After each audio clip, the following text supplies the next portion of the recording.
Tambua wewe mwanadamu, dunia siyo makao yako. Jua wewe ni mpitaji.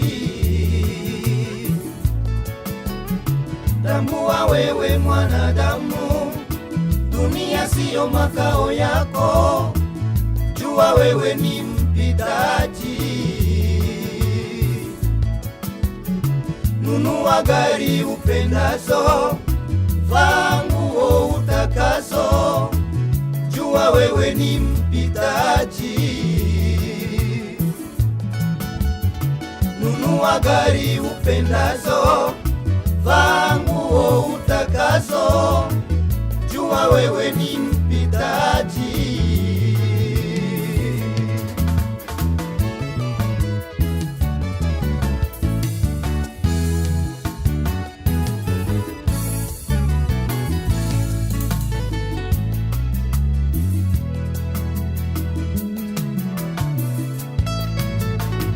Loga watu upendavyo, kuwa watu utakavyo.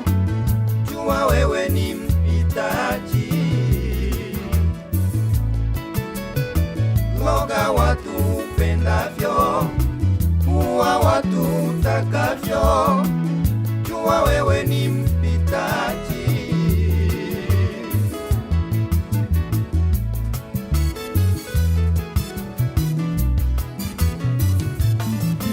Unalotamani kula dunia na vyote vilivyomo, wako wapi?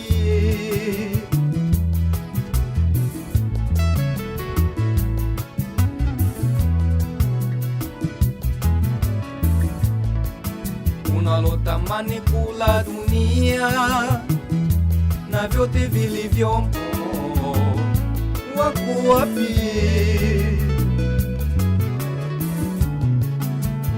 Waliokula anasa walipakunuka, unastahili sifa ni wewe. Ni muda huu umekupendeza, sikuwa mahali hapa ni kwa ajili ya kuja kuomboleza na kumuhaga mwenzetu kwa safari yake ya mwisho, na hili alitaishia kwake kwa sababu sote ni njia yetu, na huo ni ukumbusho ya kwamba kila mmoja atapitia haya. Kiamini ya kwamba ni mwaminifu na haki, utakwenda kwa pamoja nasi na utakujaza nguvu, uanze salama na kumalize salama, katika jina la Yesu tukiomba hivyo, amen. Mchungaji Rama amekwisha kufika, ama mchungaji Patrick, na baada ya hapo tunakamilisha mpango wa kunielekeza kwenda makaburini. Karibu ndugu.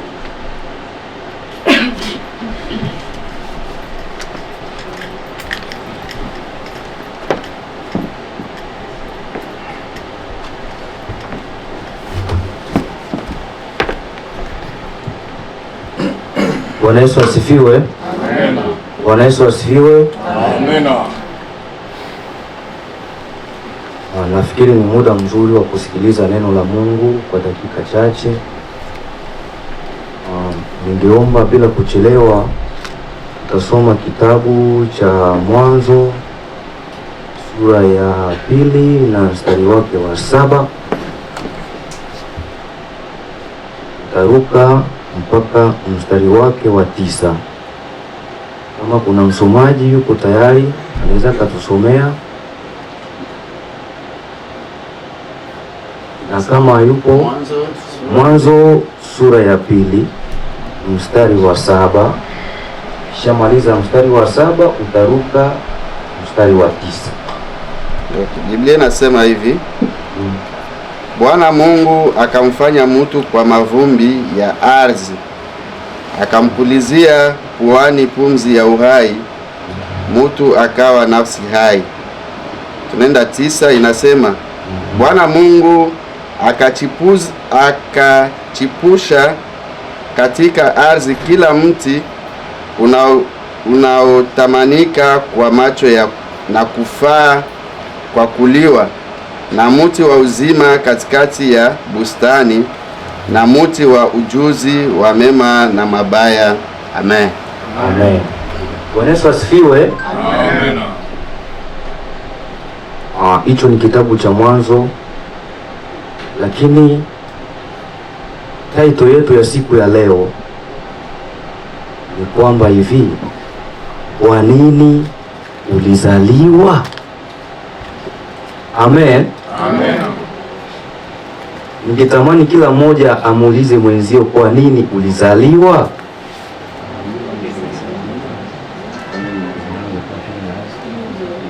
Kwa nini ulizaliwa? Amen. Amen. Ndiyo title ya neno letu siku ya leo.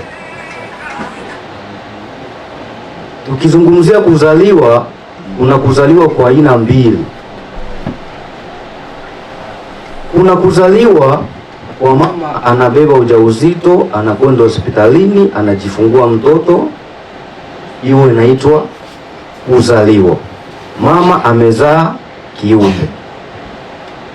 Na kuna kuzaliwa kwa aina nyingine ya ubatizo. Amen. Amen. Mtu anapokwenda kubatizwa huwa wanamuita amezaliwa kwa mara ya pili. Amen. Amen. Sasa title yetu ni kwamba kwa nini ulizaliwa?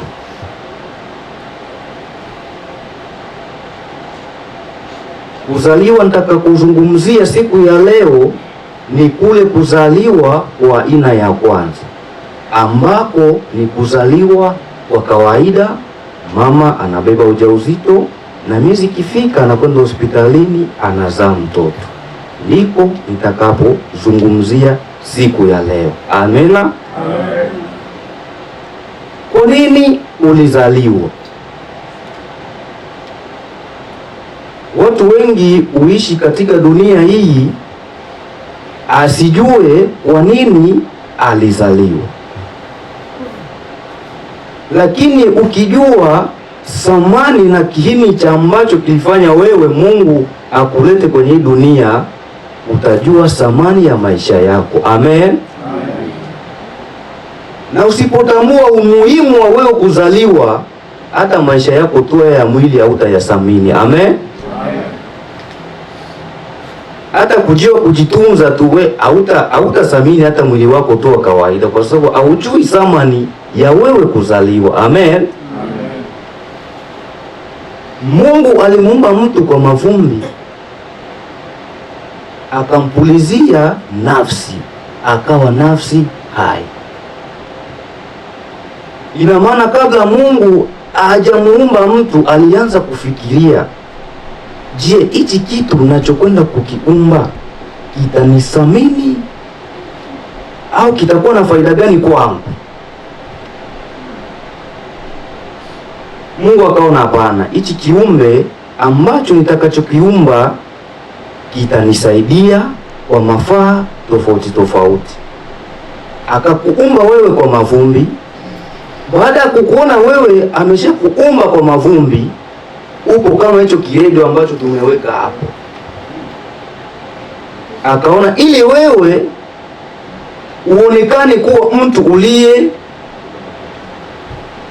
uliyejithamini, uliyetimia, akaona akupumuzie pumzi ya uhai. Amen. Amen. Na alivyopuliza pumzi ya uhai, ukawa nafsi hai, ukaanza kupumua. Lakini kwa sasa kuna watu ambao Mungu amewapulizia pumzi ya uhai, lakini hawaoni thamani ya ile pumzi ambayo wanayo. Amen. Amen.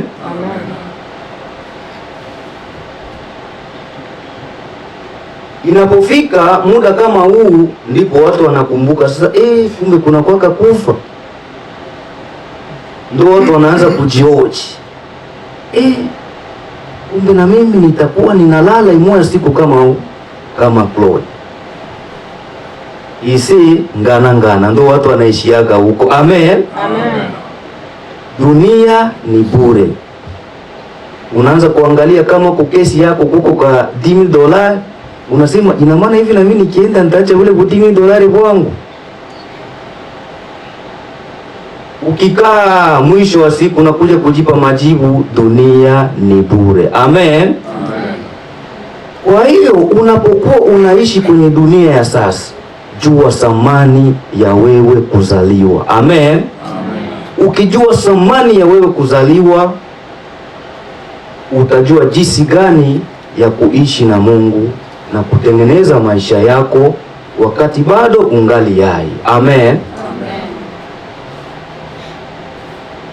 Usiishie kukumbuka tu ukishaona mwenzetu yuko hivi ndio unakumbuka acha nitengeneze maisha yangu.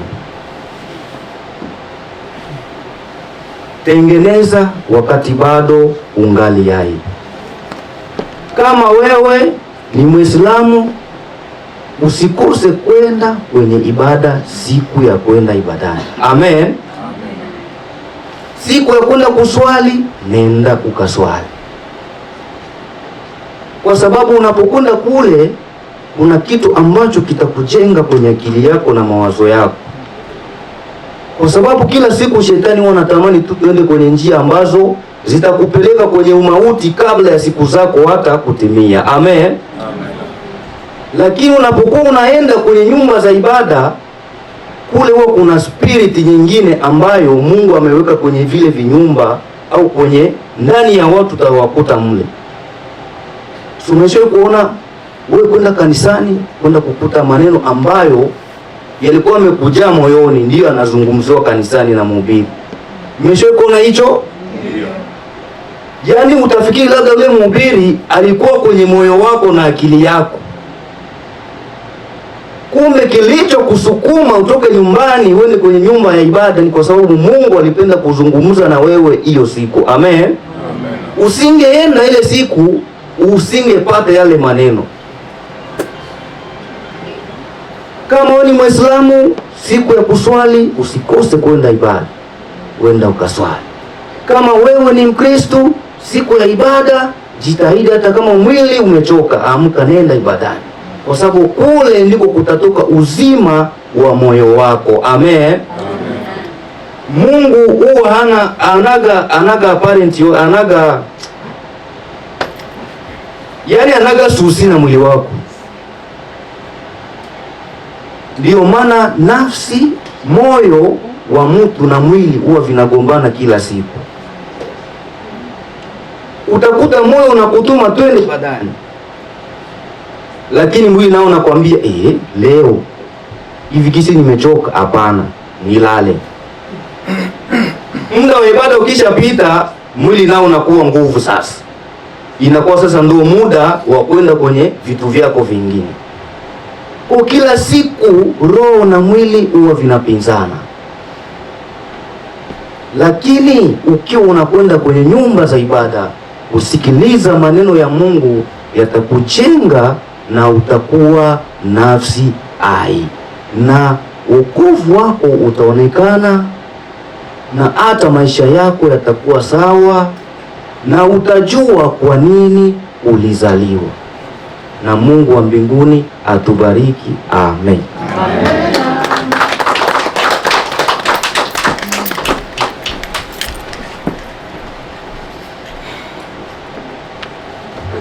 Ndiyo, asante sana kijana wetu, tena mtumishi wa Mungu, kwa maneno mazuri na mazito sana ambayo umeweza kutukumbusha.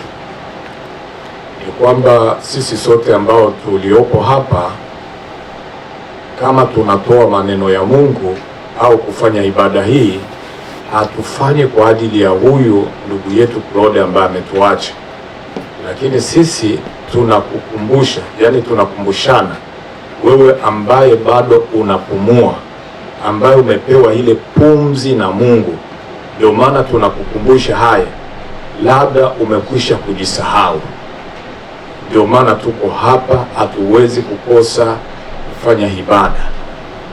Na acha nikuambie tu kitu kimoja kikubwa ambacho mhubiri ametuambia, ambacho utapeleka na uweze kujihoji, wewe na mimi tuweze kujihoji. Kwa nini tumezaliwa? Kwa nini tumezaliwa? na katika kuzaliwa mtu anakuwaga anaangalia samani, kwa nini huyu Mungu aliweza kunipulizia pumzi, atapata faida gani kwangu mimi? Kwa hiyo hicho ni kitu cha kuweza kujihoji katika maisha yetu, kwa sababu mtu anakuwaga anajihoji ungali hai, ungali unapumua, uweze kufanya chaguo nzuri. Ndio tunaweza tukaingia kanisani, lakini kuingia haitoshi. Kizuri kwanza tukubali kumwamini Yesu, tukubali kumwamini Yesu kuwa Bwana na Mwokozi, kwa sababu huyo ndio njia. Maana Biblia ilisema ya kwamba hatutaweza kufika kwa Baba pasipo kupitia kwake. Yaani yeye ndio anakuwa ni daraja, yeye Bwana Yesu anakuwa ni kilalo cha kutufikisha kwa Baba. Na kama hatujampokea tungali hai hivi, tujue kwamba mwisho wake ni upotevu. Kwa hiyo tungewaomba sisi ambao bado tunapumua, kama jinsi mhubiri amesema kwamba muda mzuri ni huu ambao tunaweza tungali tunapumua, kwa kuweza kufanya chaguo na kutengeneza maisha yetu, kwa sababu haujui ya kesho. Kuna vifo, kila mtu ana gari yake, na kama kila mtu ana gari yake, kwa hiyo kuna ule mtu ambaye siku yake ikifika unaweza ukapata muda wa kuongea, wa kutubu, wa kumpokea Yesu, na kuna wengine inafika muda wa ghafla, kugongwa, kufanya maajali na hapo hapo. Sasa kama haukujitayarisha kutengeneza maisha yako, kumpokea Yesu kuwa Bwana na Mwokozi wako, ili uweze kupata njia nzuri ya kufika kwa Baba, utakuwa umepotea. Kwa hiyo ni vizuri tuweze kujihoji jambo hili, sisi ambao tumebaki uhai, tujue kwamba na sisi siku yetu ipo, na msingi ni kujua kwa nini umezaliwa, kwa nini umezaliwa, na baada ya kuzaliwa kuna kifo, kuna mauti. Sasa utakuwa wapi?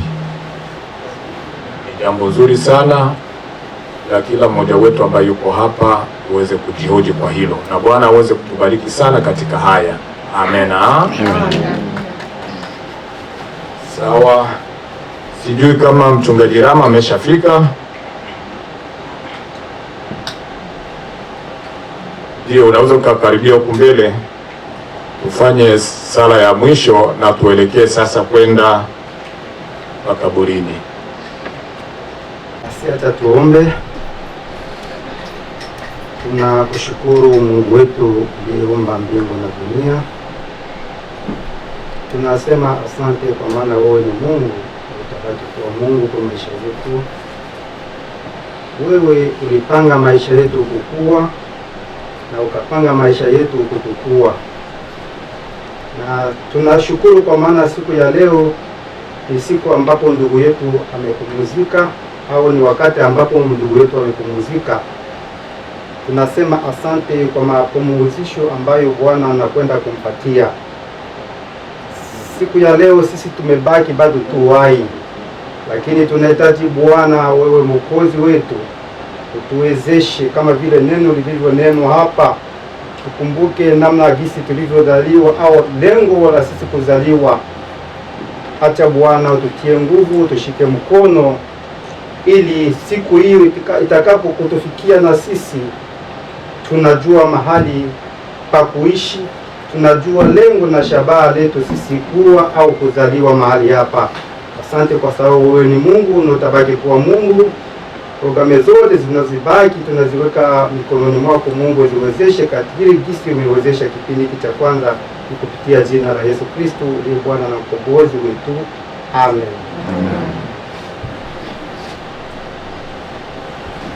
Ndio, Bwana Yesu asifiwe. Ndio, nafikiri tumefika mwisho wa ibada yetu ya hapa hivi. Sasa taratibu ambayo tutakwenda nayo, kwa sababu tunataka kuelekea makaburini. Kwa hiyo tutaanza kiti kimoja kimoja. Ni hivi, tutaanza hichi kiti cha mbele kama wanafamilia wanakuja hivi, wanaangalia mwili wa marehemu, wanakuja hapa hivi, wanatoka hapa na kwenda kuingia ndani ya gari. Hivyo ndio tutakwenda kiti kimoja kimoja, tunahaga, tunakwenda.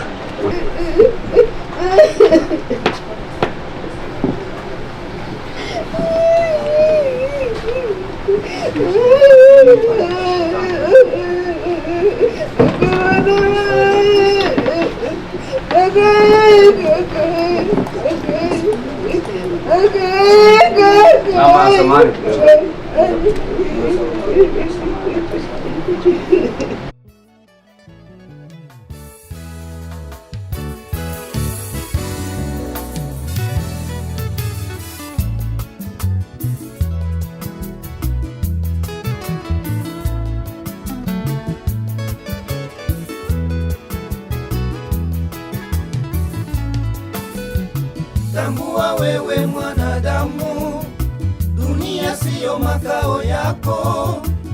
Jua wewe ni mpitaji. Tambua wewe mwanadamu, dunia siyo makao yako. Jua wewe ni mpitaji. Nunua gari upendazo, vaa nguo utakazo. Jua wewe ni mpitaji. Nunua gari upendazo, vaa nguo utakazo. Jua wewe ni mpitaji.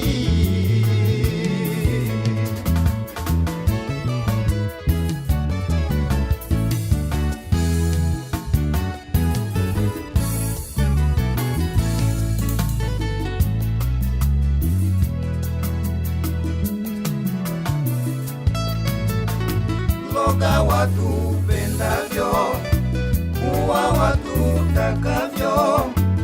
Jua wewe ni mpitaji. Loga watu upendavyo, kuwa watu utakavyo. Jua wewe ni mpitaji.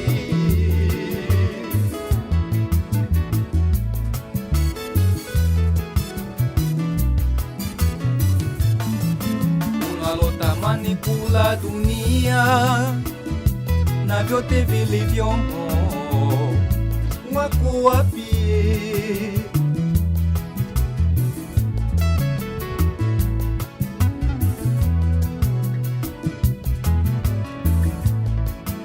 Unalotamani kula dunia na vyote vilivyomo, wako wapi?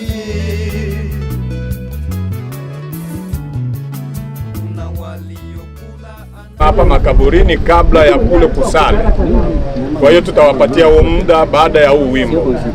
Tunakwenda na wimbo wa 291. Mimi mwenye hatia nilikombolewa, Mwokozi alipojitoa. Zambi zangu na zako alizichukua, kwa damu aliniokoa. Zambi zimetungikwa msalabani, alipojitoa Mwokozi. Alizarauliwa na kukataliwa, hatupatanishe na Mungu. Alizarauliwa na kukataliwa, hatupatanishe na Mungu. Yesu mwenye upendo mpole na mwenye upendo, ananitakasa rohoni. Nimepata uhuru kwa Yesu Mwokozi, alikufa msalabani. Dhambi zimetungikwa msalabani, alipojitoa Mwokozi. Alizarauliwa na kukataliwa, atupatanishe na Mungu. Alizarauliwa na kukataliwa, atupatanishe na Mungu. Namwambata Mwokozi, sitaki kumwacha, kwa kuwa alinifilia na kusifu Yesu, naye nipenda daima na kushangilia. Dhambi zimetungikwa msalabani, alipojitoa Mwokozi.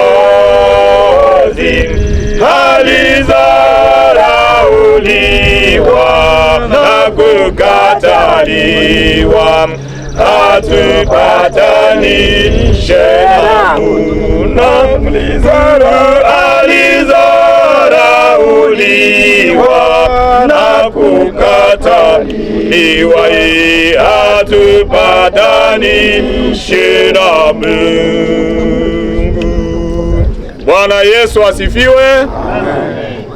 Zote sababu huu wakati ambao tumefikia uliuandaa na tunakwenda kuumalizia. Bwana, acha roho yako iwe pamoja na wale wote waliosindikiza huu mwili, na tutakapotoka mahali hapa, amani yako iwe pamoja nasi kupitia jina la Yesu Kristo, amen. Kwa hiyo watoto, kama mtakuwa na kaunani mnatupa pale,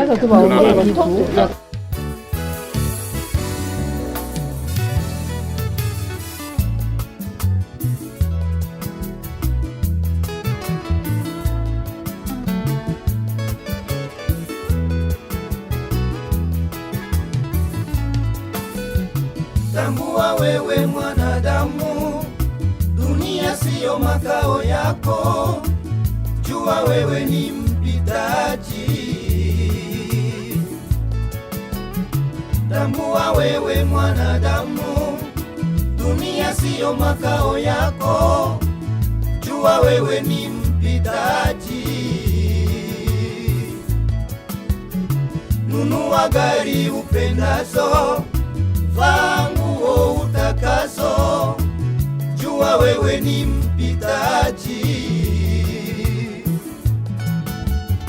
Nunua gari upendazo, vaa nguo utakazo. Jua wewe ni mpitaji.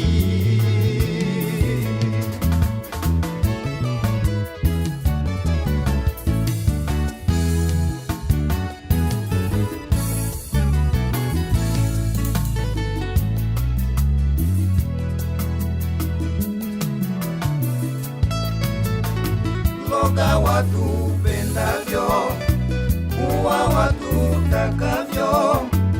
Jua wewe ni mpitaji. Loga watu upendavyo, kuwa watu utakavyo. Jua wewe ni mpitaji.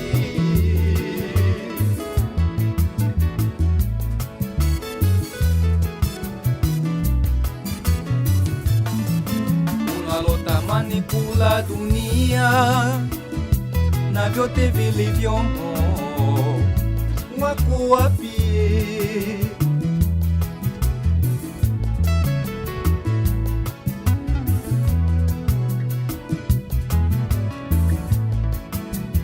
unalotamani kula dunia na vyote vilivyomo, wako wapi?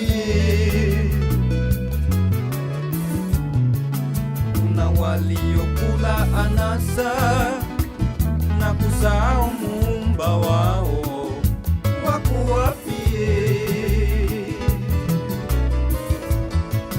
Kuna waliokula anasa na kusahau Muumba wao, wako wapi?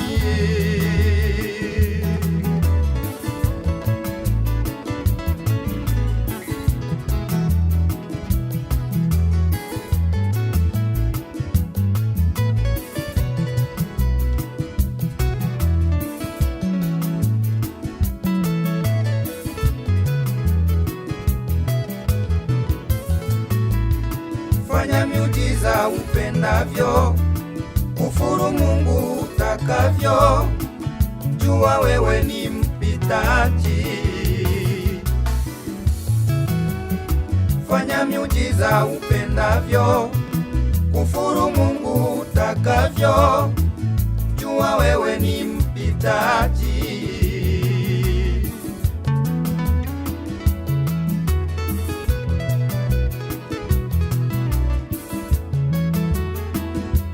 Ukae ujue Mungu yupo, ukae ujue hukumu ipo, ukae ujue Mungu yupo, ukae ujue hukumu ipo.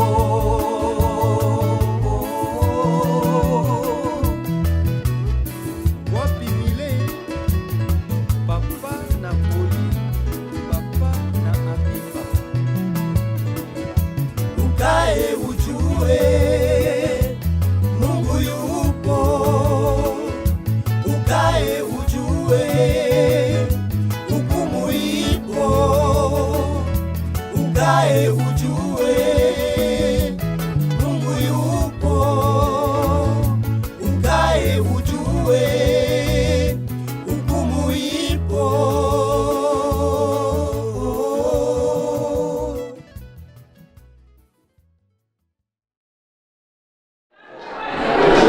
Ndugu zangu na marafiki zangu wote, naomba tusikilizane. Msamahani, msamahani. Wamama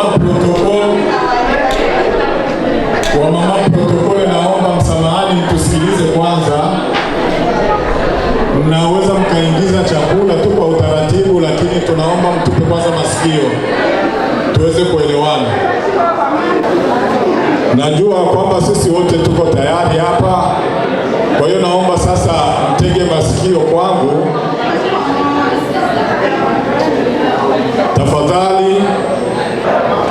Ndiyo, kulingana na sisi Wabembe tunakuaga na siloga yetu ambayo tunakuaga tunatumia kipindi kama hii. Benumi kwechi miomo. Kwa wandugu zangu wengine wa kabila zingine ambao wako hapa, napenda kusema tujipe moyo kwa hili ambalo limetupata sisi wote kwa siku ya leo. Na nafasi kama hii, kama mimi mkubwa wa familia ya Babulwa na Engwe Tabulwe na Mita, kwa jina maarufu Balenga, ninasimama hapa mbele yenu kuja kutoa shukurani zangu za dhati kwa wandugu wote, marafiki wote na majirani wote, kwa sababu jambo hili mimi kama mimi ni mara yangu ya kwanza kupata shida kama hii, kama sisi familia. Kwa hiyo nilikuwa na wasiwasi kubwa sana, lakini ninashukuru sana kwa wandugu, marafiki, majirani wameweza kuniunga mkono, kushikamana sisi wote pamoja na mpaka kufikia mwisho huu ambao tumefikia. Kwa kweli ninawashukuru wote sana tena sana, ambao upendo ambao mmenionyesha kwa kweli naona ni upendo mkubwa sana, na huu upendo ambao mmenionyesha ninaomba ya kwamba usiishie kwangu tu, bali uwe kwa wengine wenzetu wote ambao watapata tatizo kama hii, tuweze kuwaonyesha upendo kama huu. Mibweki miomo, kwa kweli ninawashukuru sana wandugu, marafiki, wajirani kwa upendo ambao mmenionyesha. Sina cha kuweza kuwalipa kwa hili ambalo mmenionyesha, bali ninasema Mungu wa mbinguni aweze kuwabariki na awazidishie mahali ambapo mmeweza kutoa muda wenu na mali zenu. Mungu wa mbinguni awabariki. Mimi sina cha kuwalipa, bali Mungu mwenyewe ndio atawalipa. Na kwa muda huu ninatanguliza tena kuomba msamaha, kwa sababu haya mambo yangepitika kule kwenye funeral ambayo tulikuwa tumefanya ibada, haya mambo ndio yangepitika kule. Lakini sasa kwa sababu ya mambo mengi kichwani mwangu nikawa nimepitiwa. Hilo ndio maana naomba msamaha, tusameane kwa mambo mengine ambayo mmeona yamekwenda tofauti. Ninaomba msamaha, tusameane na tuvione tu kama kawaida. Na muda huu sasa ninapenda kukaribisha ndugu yangu kama mmoja wa familia alete hotuba ya marehemu.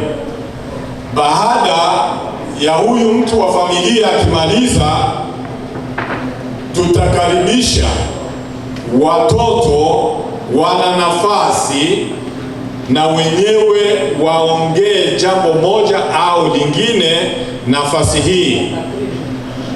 Ikimalizika hiyo neno kwa watoto, tutaomba neno kwa wavijana, family Dayton family, na wenyewe tutawapa neno na mengine tutaendelea.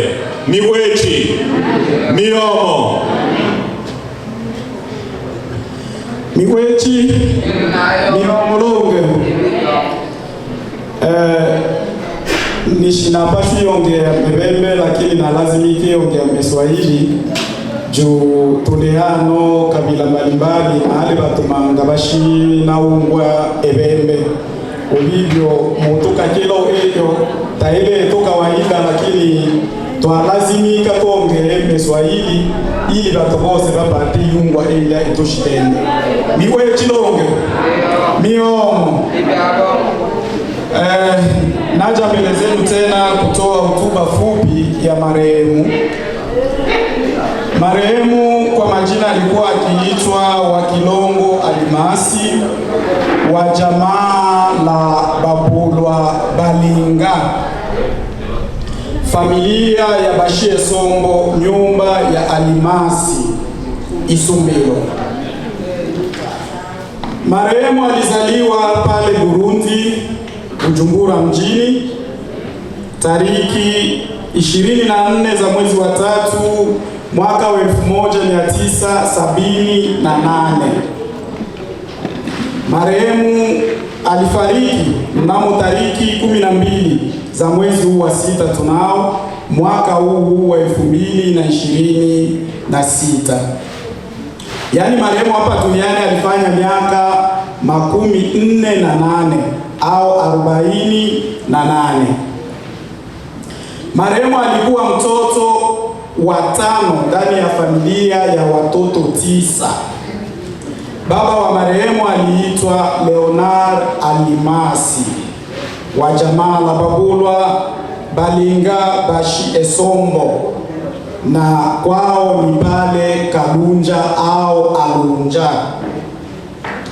Mama wa marehemu aliitwa kwa jina la Kabwe Marie Hildegard wa familia ya Bashi Bilemba, na nyumbani kwa mama yake ni pale Looe. Elimu ya marehemu alisoma shule la msingi kwa école primaire ya Biseelelo pale Baraka, na akafanikiwa kupata cheti chake cha kumaliza école primaire pale Biseelelo. Akaendelea na école secondaire pale ku Institut Mwenge wa Taifa, na baada ya hapo akaenda mpaka Bujumbura. Akukaa hivyo, aliendelea kusoma na akamaliza kidato cha 4 au 4e désimalite, na alikuwa msection pédagogie. Kazi ambazo marehemu alizokuwa akijihusisha nazo, marehemu alikuwa akijihusisha na kazi ya ukonda pale Bujumbura, na vile vile alikuwa mcheza mpira. Maisha ya ndoa, marehemu alioa mke mmoja ambaye anaitwa kwa jina la Neema Chiza, na walifanikiwa kuzaa watoto 2, mmoja wa kiume na mwingine wa kike. Kifo cha marehemu hakugonjwa. Kifo chake ni kifo cha kusikitisha. Tunavyojua sote, marehemu alikufa kwa kupigwa visu. Kwa niaba ya familia ya Balinga Babulwa tunasema kwamba Mungu alitoa na Mungu amechukua. Kwa hiyo shukrani sana, mzee ameshasema mengi. Tunashukuru sana kama familia kwa wote wale ambao walipoteza muda wao kwa kuja kushirikiana na familia. Benuni kwechi. Ndiyo, kwa muda huu tunakaribisha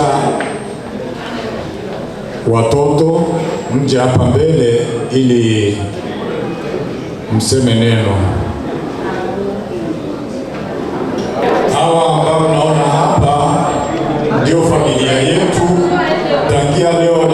Napenda kwamba mjue hawa ni watoto wetu, ni Babondo, muweze kuelewa hivyo tangia leo. Japokuwa mlikuwa bado hamjawajua, hawa ambao mnawaona hapa vijana 2 au ni Wabondo kamili kabisa. Tunapokutana nao njia, tuweze kuwasalimia, tuweze kujuana na wenyewe waweze kuwajua, hivi ni sawa. Asante.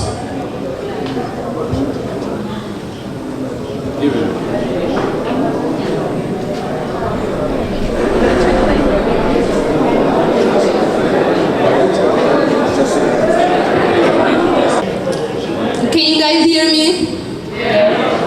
Thank you. Friends and family, gathering here today on behalf of my family and on behalf of my father, thank you for being here today. You have shown me what it means to have a strong community by helping us with the fund to make sure that the funeral is running smoothly. And we are grateful for that. Thank you. We could have done without you guys. Now I know my dad is resting in peace. Thank you so much. Asante sana. Programia nitarudilia lenye anasema Kiswahili, utanisamehe na jaribu Kiswahili yangu imeshakuwa sijui. Kusummarize, anasema kwamba jamaa, familia, ndugu, marafiki, asante kwa kuwa hapa leo. Asante kwa community, wale waliokusanya pesa, wakatia pesa pamoja ili funeral ipate kuenda gisi imeenda. Alikuwa anasema on behalf of family, angependa kusema asante sana.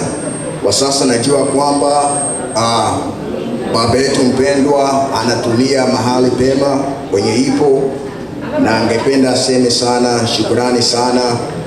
Hii ni community ambayo yani matendo ambayo mliofanyia familia yetu, angependa kuwashukuru sana kwa yote mliofanya.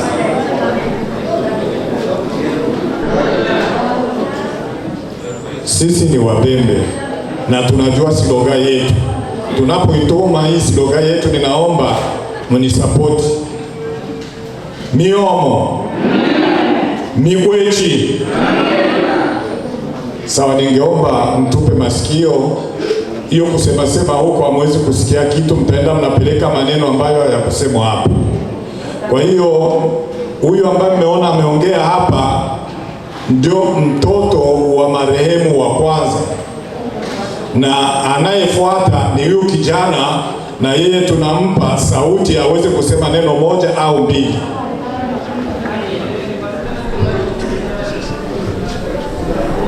Jambo. My name is Mabo Wakalongo. I am Claude's firstborn son. I want to say thank you for coming and supporting us these hard times. Right now it's kind of hard for our family because we lost our papa, but seeing you guys here is helping us. Thank you. Alikuwa anasema salamu kwenu. Jina yake anaitwa Emable wa Kilongo, ni mtoto wa baba yetu wa pili, na alipenda kwamba wajulishe kwamba asante sana kwa kuwa hapa leo, na shukrani kabisa kwa yote mliokusanya ili msiba uende gisi ulivyoenda. Asante. Nafikiri wale ambao wanamjua marehemu ambaye ametuacha, ukiona picha yake na uangalie kijana huyu, nafikiri mtakuwa na imoja kumbukumbu. Sivyo wandugu zangu? Wale ambao wanamfahamu marehemu na hawa ambao tunaona hapa, nafikiri mnaona picha ndio ilivyo. Kwa hiyo kwa muda huu tunakaribisha Dayton Family, kiongozi wa Dayton Family aje hapa mbele na yeye atupe moja mbili ambayo wameandaa.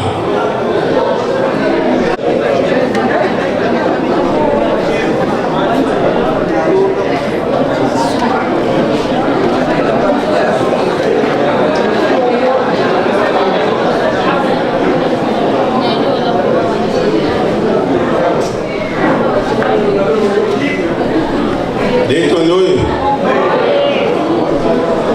Na naweza nikasema poleni sana kwa hili jambo.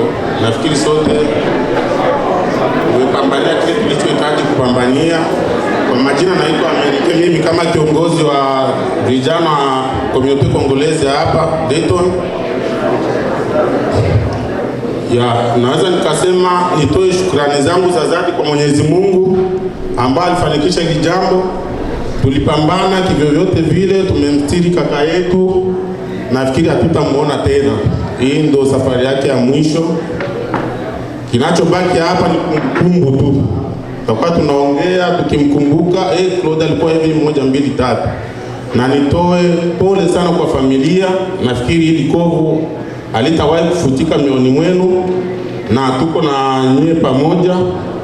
Kwa ndugu zetu wote ambao walitoka mbali kama vile karibu, tunawashukuru, pamoja na mama zetu wa mama Kongoleze. Mlijituma sana, mlijinyima muda wenu usiku na mchana kuja kutuhudumia kwa upande wa chakula. Mwenyezi Mungu awabariki. na kila yeyote aliye hapa vile vile Mwenyezi Mungu ambariki kutokana na mchango aliotoa kwenye msiba huu. Hivyo basi sitakuwa mrefu wa kuongea kwa sababu familia waliongea kifupi na mimi nitaongea kifupi. Nafikiri ujumbe wangu wa mwisho ambao naweza nikasema hapa ni kutokana na ndugu zetu ambao walitoka mbali, msituendee na jambo lolote lile la kusema eti Dayton wana moyo kama huyo. Hapana, tunajua kifamilia mke na mume wanapigana ndani na wanasawazisha matatizo yao na maisha yanaendelea. Nisema hivi kwa nini? Asilimia kubwa ya hapa Dayton, kama tuko familia 200 za Wakongomani, nina imani kuna familia 50 zitakuwa zimetoka masteti tofauti au siri tofauti.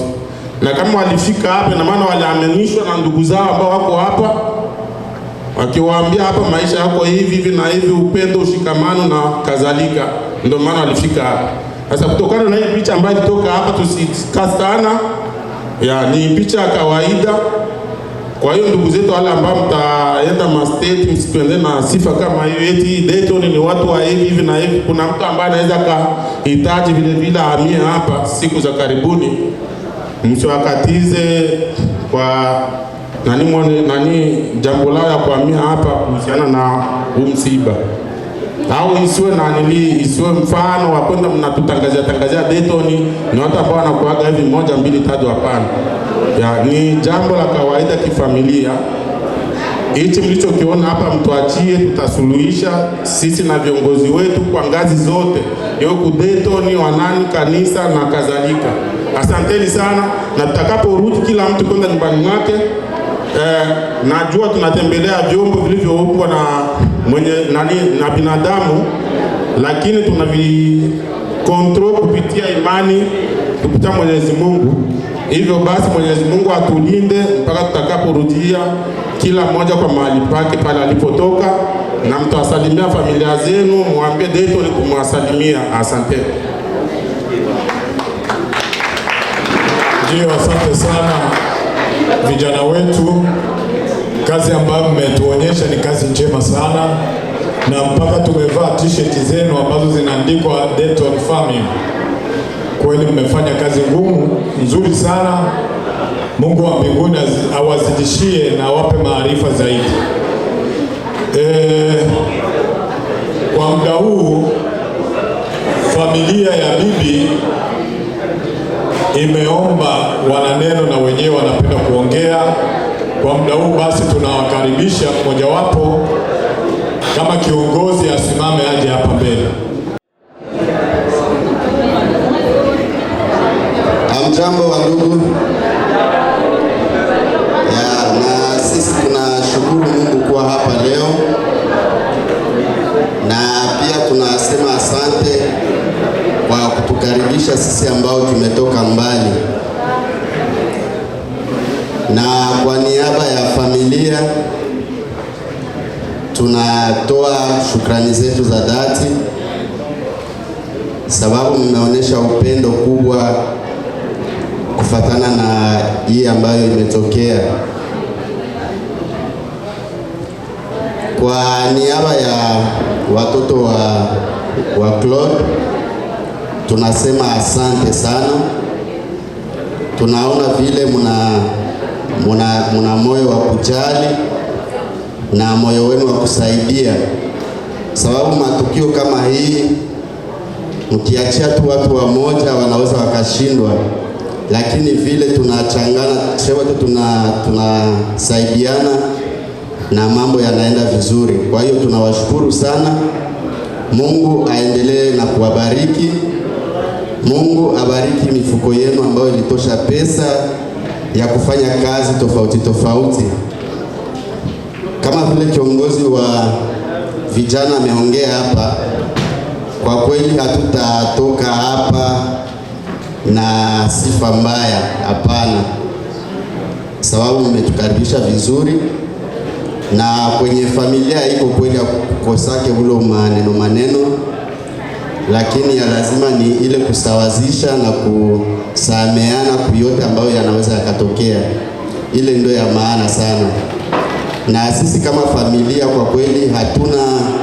hatuna tena neno mbaya, hatuna tena kinyongo rohoni. Tumesha samehe na tumesha kubali na kuelewa kila kitu ambacho kimetokea. Mungu awabariki sana na aendelee na wapatia hii moyo ya kusaidia, isikuwe tu kwa familia yetu, lakini pia kila ambaye atapata shida hapa muendelee na muasiste na kumsaidia kama vile mmoja wa familia. Kwa kweli tunashukuru na tutarudi. Si wengine tunakaa Iowa na wengine wanakaa sehemu mbalimbali. Najua tutatoka hapa na sifa njema. Msiwe na wasiwasi, hatutapeleka vyote tuliona hapa, tutaviacha hapa. Hatutapeleka maneno kule. Tunawaprometre ili hatutaenda na souvenir ya mubaya. Tunawashukuru sana na Mungu awabariki. Amen. Ndio, asante sana. Migweji na miomolungi. Najua tumefika mwisho wa hotuba. Kwa muda huu labda tungemuita mwenyekiti wa protocol, anaweza kufika hapa tuambie jinsi wanavyopanga ili watu waendelee kupata maji. Shanga Claudine kwa wapi?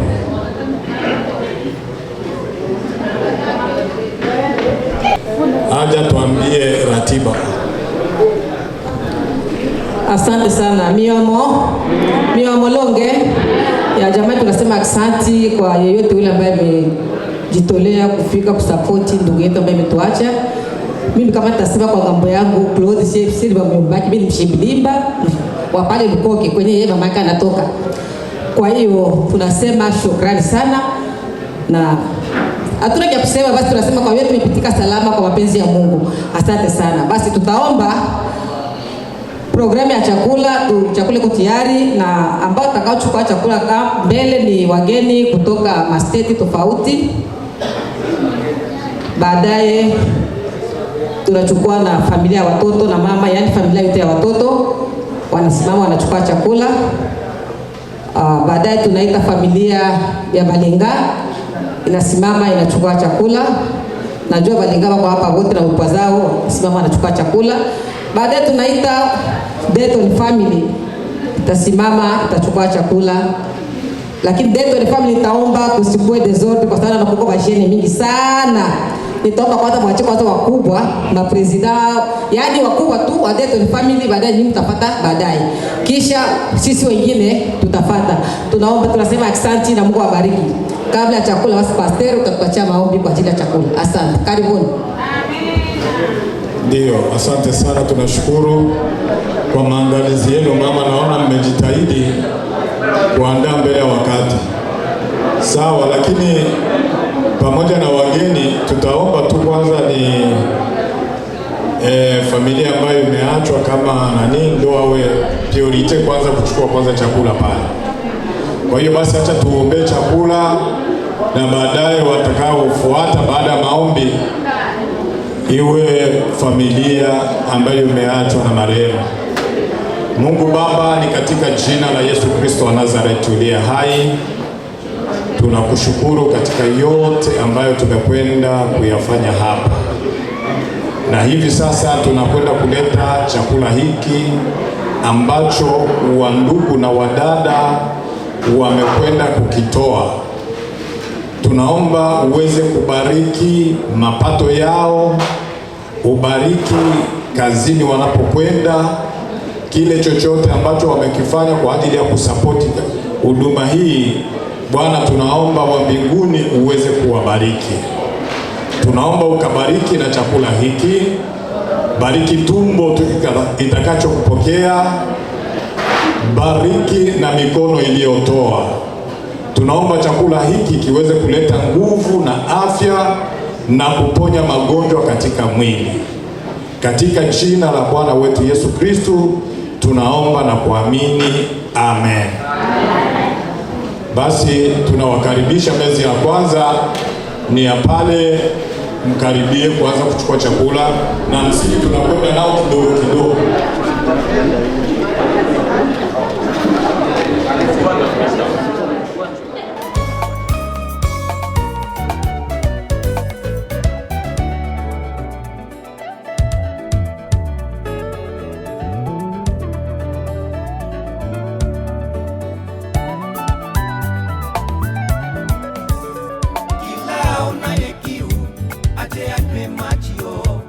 Asiye na fedha aje kuchukua.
Fika muninganga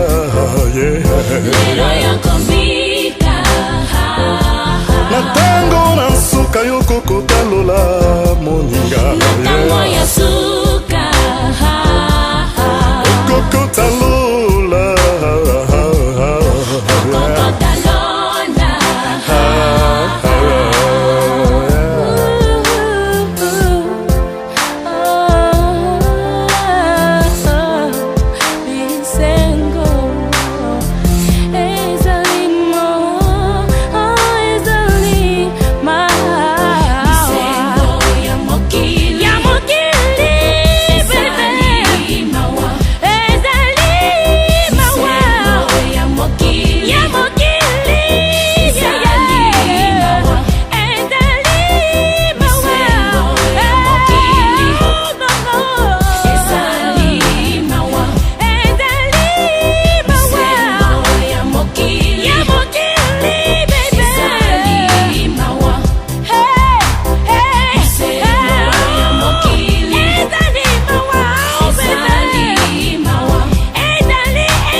Tambua wewe mwanadamu, dunia siyo makao yako.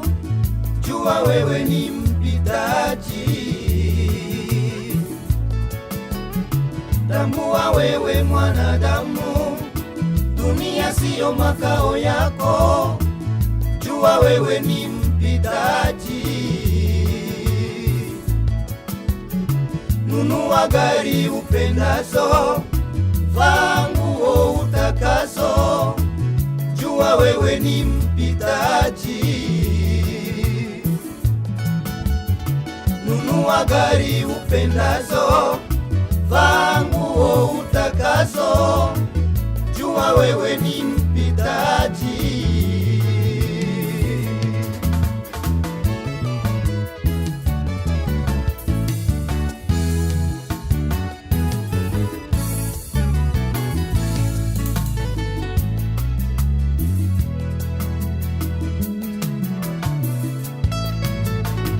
Loga watu upendavyo, uwa watu utakavyo, jua wewe ni mpitaji. Loga watu upendavyo, uwa watu utakavyo, jua wewe ni mpitaji.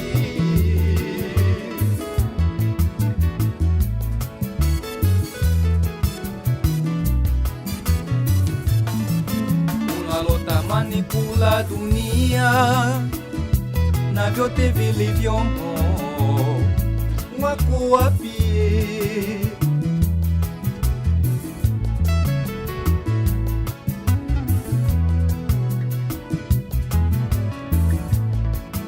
Unalotamani kula dunia na vyote vilivyomo, wako wapi? Kuna waliokula anasa na kusahau Muumba wao, wako wapi? Kuna waliokula anasa na kusahau Muumba wao, wako wapi?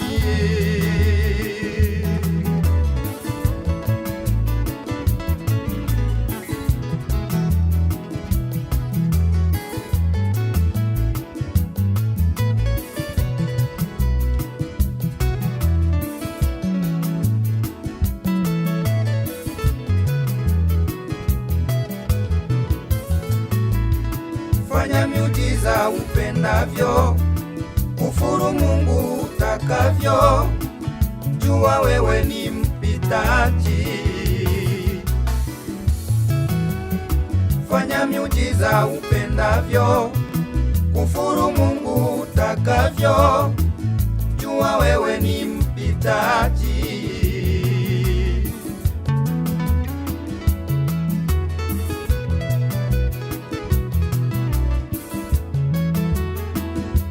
Ukae ujue Mungu yupo,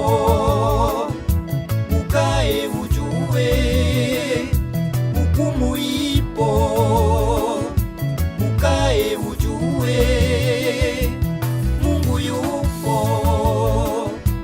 ukae ujue hukumu ipo.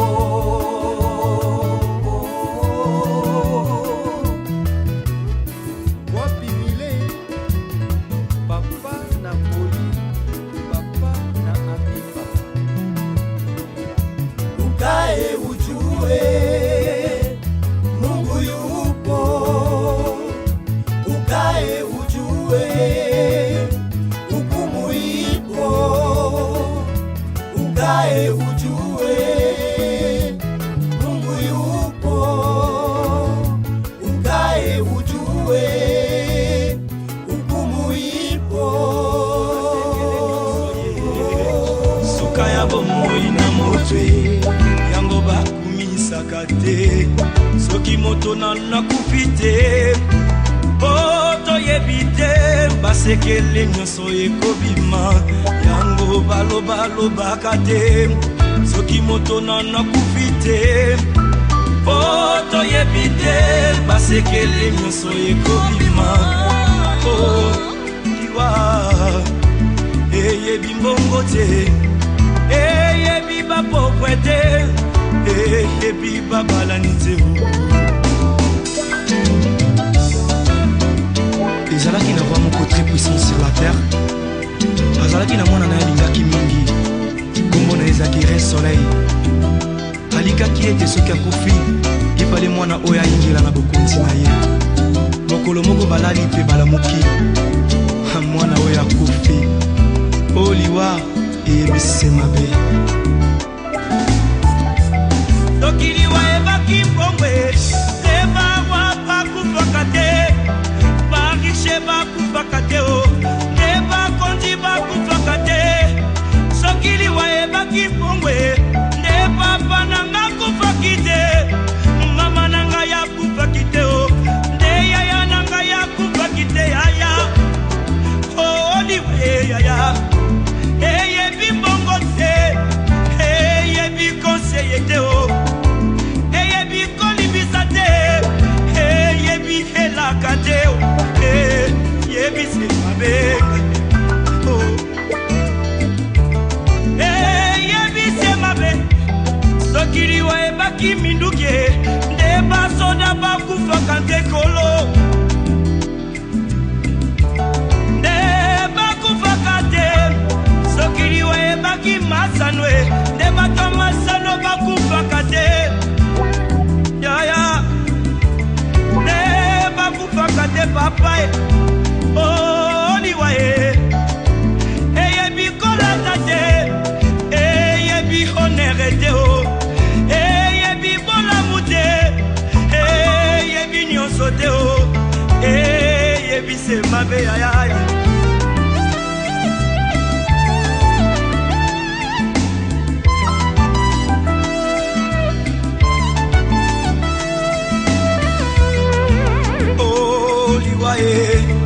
Yangombe Satana, oh liwaye, Yangombe Lisumu, oh liwaye, Yangombe Satana, oh liwaye, Yangombe Lisumu, oh liwaye, Yangombe Satana.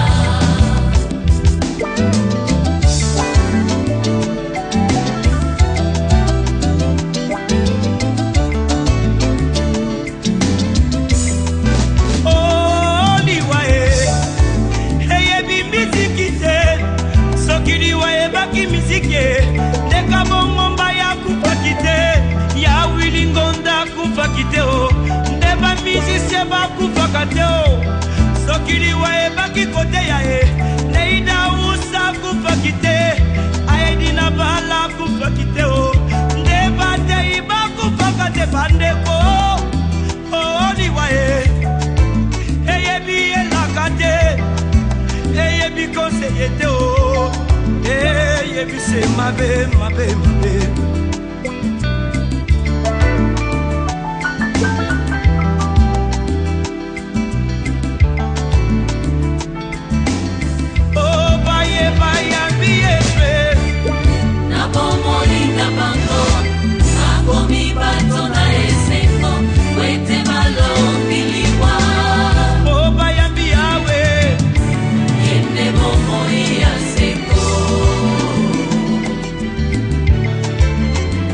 ndeko na ngai okoki kobina okoki kosepela me soki yoshomashia aza na bomoi na yo te ezali se pamba parce que le salaire du péché c'est la mort.